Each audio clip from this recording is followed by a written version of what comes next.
Bonjour à tous, bienvenue dans la revue d'actualité de ce 11 février. On démarre par la Ligue 1 sénégalaise. Pikine cale à l'extérieur après 2 victoires consécutives, toutes compétitions confondues. Le club de la banlieue a été tenu en échec par HLM 1-1 dans un duel de bas du tableau lors de la 14e journée. Toutefois, c'est un bon résultat au vu de la physionomie de la rencontre puisque l'équipe hôte a mené pendant longtemps avant l'égalisation pikinoise sur un coup franc dévié. Avec ce 6e nul de la saison, AS Pikine reste premier non relégable à une longueur de son adversaire du jour qui est avant-dernier du championnat. MMA, Général Malika décroche son premier combat. Mohamed Bayo dit Général Malika, champion incontesté de la lutte simple et capitaine de l'équipe nationale de lutte, va affronter un combattant togolais du nom de Bikliwe. Ce combat prévu le 12 avril au Togo sera une occasion pour Général Malika d'élargir sa panoplie dans les sports de combat. Élu meilleur lutteur sans frappe des trophées ANPS lors de la défunte saison, le récent vainqueur de Forza devra réussir ses débuts pour marquer les esprits et ainsi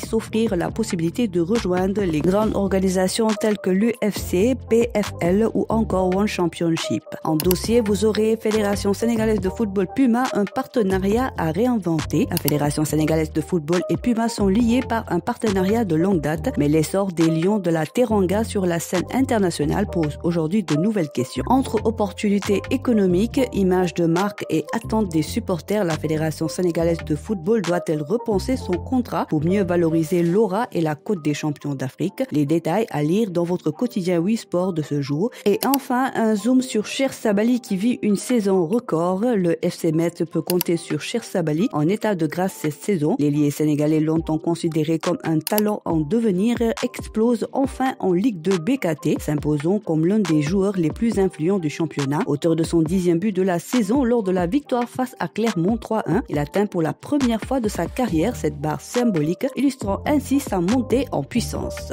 Voilà, c'est tout pour aujourd'hui. L'actualité sportive continue sur nos plateformes digitales.